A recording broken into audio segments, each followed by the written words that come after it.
Fala galera, beleza? Nosso clube de hoje é o PostgreSQL.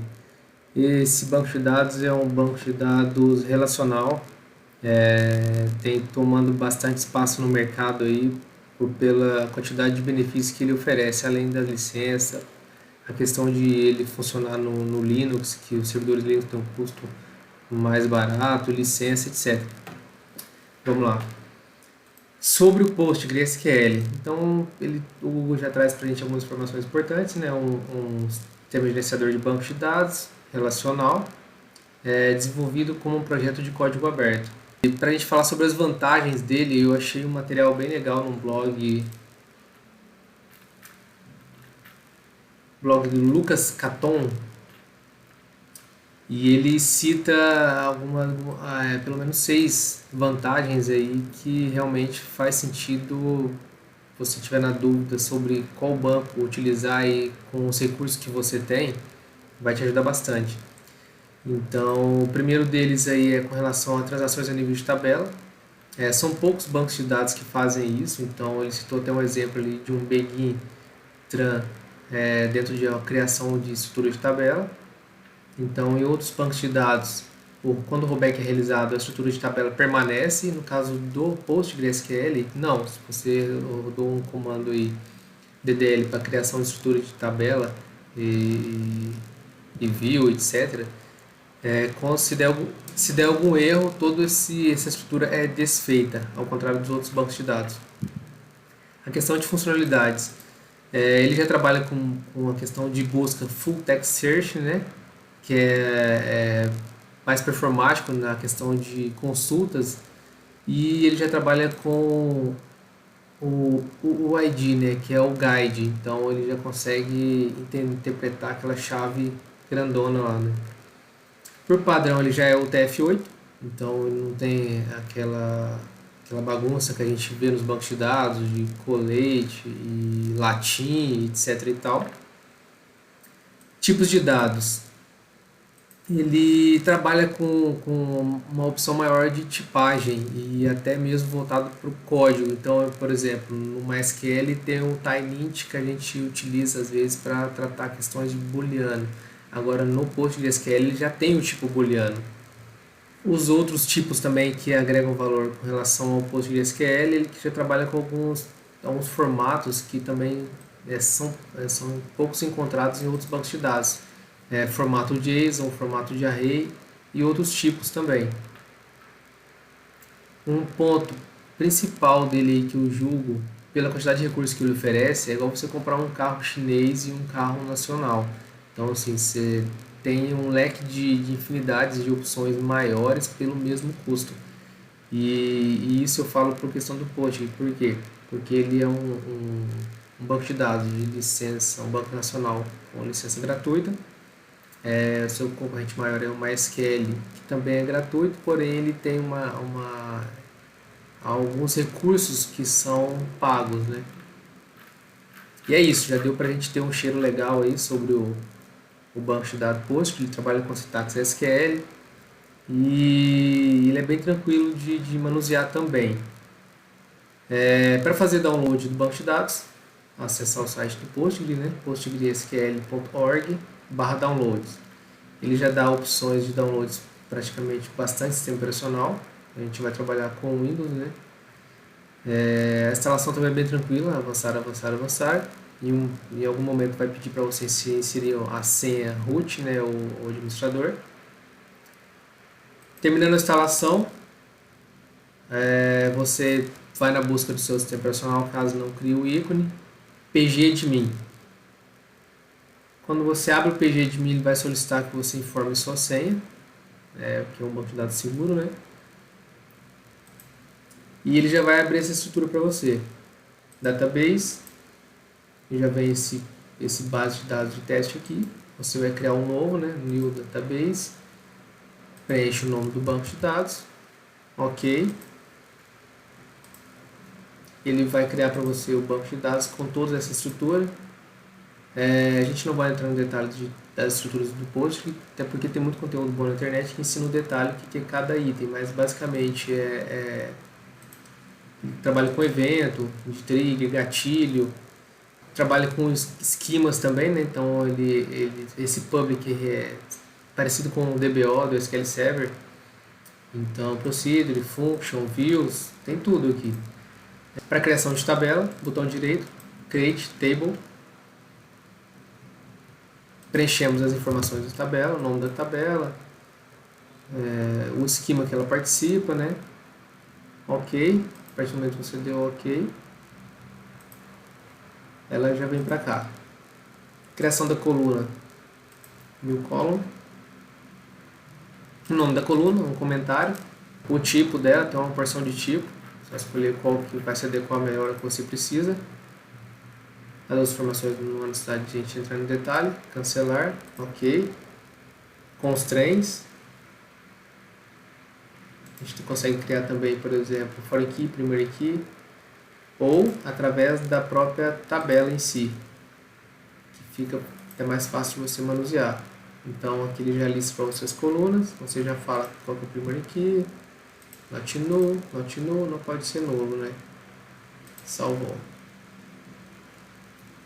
Beleza.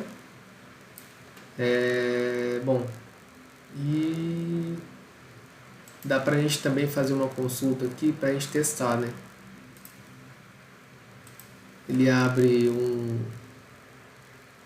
um Query Editor aqui, né? Lembrando que ele trabalha na porta 51821, então esse PGAdmin ele é uma aplicação web, então ele já vem junto com a instalação, você não precisa instalar a parte, e ele já oferece bastante recurso. Como eu pedi a sugestão aqui de consulta, ele já abre para mim um exemplo de como que eu faço uma consulta. Então ele está selecionando o ID e o nome, do esquema public, a tabela clientes. Mandei executar, já trouxe para mim, já existe um cara lá com essa chave chamado Rodolfo.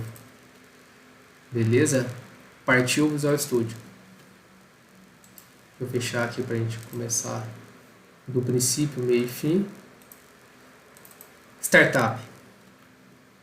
Para a utilização do PostgreSQL, a gente vai utilizar o Entity Framework Core, como citado em outros projetos.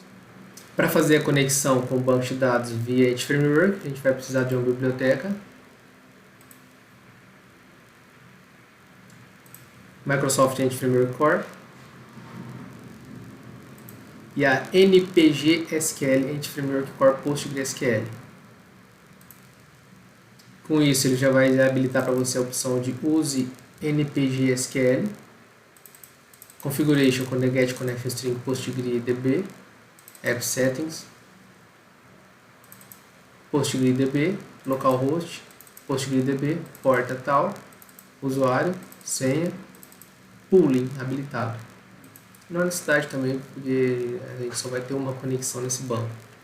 A injeção para o nosso repositório. O repositório agora tem um arquivo de contexto, onde o contexto herda do dbcontext. O db7 é a representação da nossa tabela. E o construtor, a gente está passando a conexão de banco de dados para o Entity Framework Core.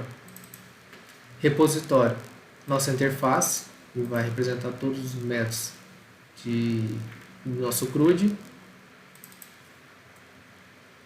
Implementa a interface.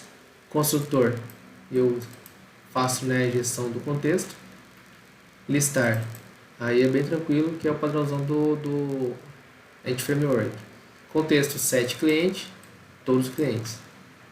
Contexto clientes add, adicionando um novo cliente e comitando no banco de dados. No atualizar a gente vai trocar o método aqui para ver se funciona da outra forma também, porque todos os códigos que eu tenho mostrado a gente não está fazendo uso dessa outra opção. É isso. Excluir contexto clientes remove, e eu pego o primeiro cliente que veio através da minha propriedade ID. Selecionar por ID, não preciso dele, e eu selecionar, faço um ID, fresher default, ID igual a ID. Isso aqui também eu poderia trocar por where fresher default, que seria a mesma coisa. Ok? Minhas page models. Create. Tenho meu formulário, onde eu faço uma ação de post através do botão submit. E eu passo o meu input nome lá para o meu back-end, que seria a minha create model. O meu objeto está com a notação bind property para poder vincular com o input da tela. O meu construtor eu injeto o log e o meu repositório. O meu get não tem nada, quando eu carregar a página não preciso fazer nada. E o meu post eu valido o formulário, crio uma nova chave para o ID e chamo persistir. Delete. No meu get eu recebo o ID, também não preciso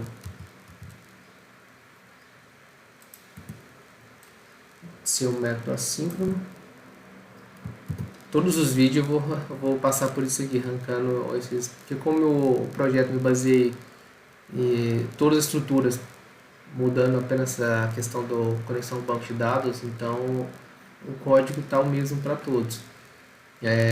Eu tinha feito de uma forma assíncrona, mas eu preciso ser o mais simplista possível, porque o objetivo é atingir realmente quem não tem nenhum conhecimento aí ou familiaridade com o código da Studio ou com conexão com banco de dados. Então a ideia assim, é bater o olho e a pessoa interpretar e saber exatamente o que faz ou como faz, e essas questões mais nível mediano ou avançado, que é o uso de questões de task async, thread, parallel for each, etc. Então a gente trata em outros vídeos.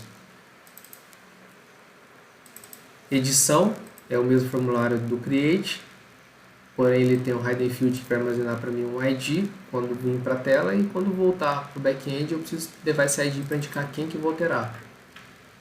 Bind property do cliente, a mensaginha, né, para ser cuspida na tela, construtor com a injeção. O meu onGet agora ele precisa retornar um cliente para a tela, e o post é o mesmo esquema, eu recebo o meu objeto cliente e passo o meu método atualizar. Minha página principal, verifico se o objeto está vazio, no caso a minha lista de clientes, minha tabelinha Bootstrap, né, com class table, o for each nas linhas, em todos os clientes, para cada cliente eu coloco o nome e o ID e os botões delete, edit, usando já as tags header page, que é o redirect e já o ID. É isso, vamos rodar? Lembrando que o código-fonte eu estou disponibilizando no GitHub, no meio público, então na descrição de todos os vídeos você consegue pegar o link e baixar, né, o material. Eu não estou passando os scripts de banco de dados porque é bem simples, estou mostrando como que cria a estrutura também, então vocês criam aí para fazer o teste.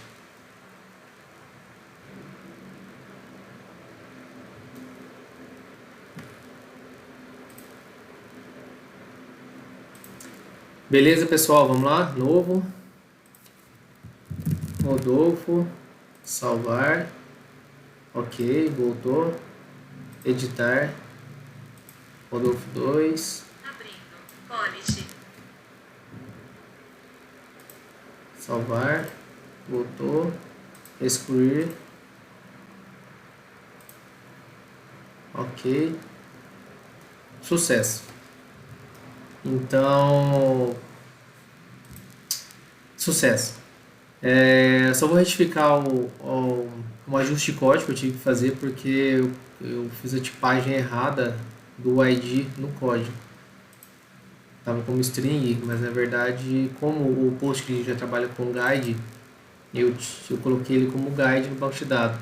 Então, basicamente, eu mudei só o tipo de string para guide. No método de create, aqui ele estava toString, então eu mantive o guide, só o tipo guide mesmo. E edição,